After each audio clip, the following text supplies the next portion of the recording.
muuru koor itam ulama yi bari nañ ci ay wax waaye ñi nga xam ne ñoo ko nangu gën a gaawal gi ne ñaari fan mën nga koo génne lu jiitu bis bi maanaam ñu ne gannaaw ëllëg la korite nga génne ko tey li ci gën a sopp nag bala ngay xëy dem ca jullikaay ba nga génne ko joxe ko boo gisee ñi ngi koy jox moom la ñu gën a sopp ndax muuru koor mooy asakay koor dañ ne koor dañ koy aj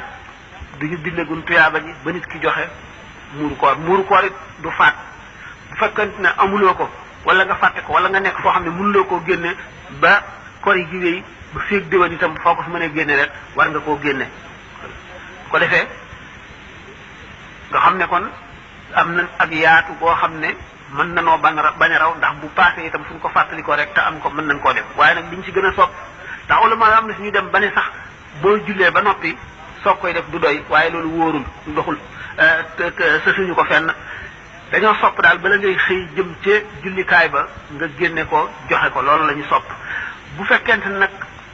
war gi moom kañ lay war nee ñu bu weer wi feeñee war na te loolu war googu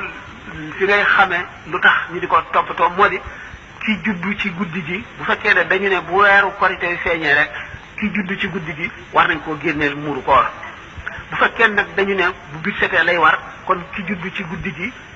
muuru koor mi du ko war nga xam ne kon bu takkusaanee ku juddu dana la war dana la war ndax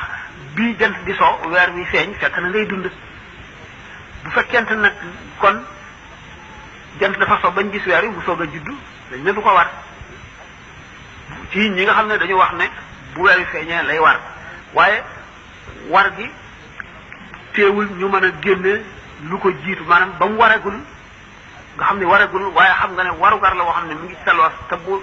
kore ci jotee bu weer wi feeñee dana la war nga dal di koy génne tey fekk suba la ñuy wari wala nga génne ko tey fekk gannaaw ëllëg la ñuy wari wala mooy wax nañ ne loolu itam mën na nekk xamoon ngeen itam nag ndax am na ay pot yoo xam ne ci lañ koy nattee wax yi ulama yi daf cee wuute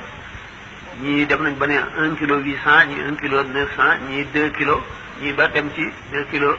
100 2 kilos 200 am na sax ñu ba tey si lu ëpp loolu waaye liñ ko daan natte daal ñaari loxo yi yonent bi sallallahu alayhi wasallam ñu mu tàllal nii ñu ne nag kon digg bi nit koo xam ne loxoom rëyul ba mu ëpp loxoom tuuti ba mu ëpp mu tàllal ñaari loxoom sësale ko du ko tàllal ba mu ëpp du ko bank ba mu ëpp lu def koy def li nga xam ne ci lay gën a mën a téyee lu bari ba mu fees kooku mooy mudd bu ko defee ñeenti yoon nag sotti mooy saa nag mooy benn muur kenn ku nekk saa moom moo la war ci nga joxe ko muy sunna suñu fedd li soo xam ne bépp mi def ku dund rek tey julli rek ngay liir ngay mag ak loo mën a doon fu mu la mën a fekk war na la ba ci bu fekkoon sax am nga ñaari mbubb nga xam ne aaju lool mel ni nga jaay ko jënde ko def ci muuru koor nit it mën na ñu jox ko muuru koor ay muuru koor mu tibb ca génne muuru koor loolu itam mën na ko ndax wa fii aydan law jarat ala yadi sabina alfa lil ilahi lahadi kaanat ujurul qawmi laaxiri mis ujurul qawmi lawalina sadaxa bu mu doon mën na zakat itam mën na ko kon nit ki loolu mu génne ko fi mu toll ci ceeb la gën a rafete ndax sopp nañu ñu ne alquran lan tanaalul birra hattaa tunfiqu mimmaa tuhibbuuna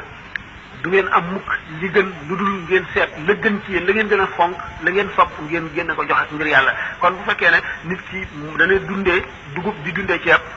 mu génne ko ci ceeb moo gën te moo ëpp tuyaaba itam ndax buñ koy fay su sañoon ñu fay ko fayu la gën te mooy fayu ceeb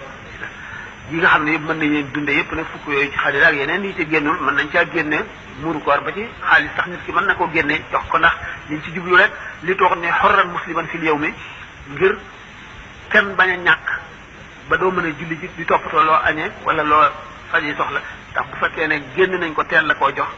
mu da nga xam ne sa xel dal na da nga am loo jàpp nga mën a dem julli ji mën a toppatoo yi ci def بسم الله الرحمن الرحيم والعصر إن الإنسان لفي خسر إلا الذين آمنوا وعملوا الصالحات وتواصوا بالحق وتواصوا بالصبر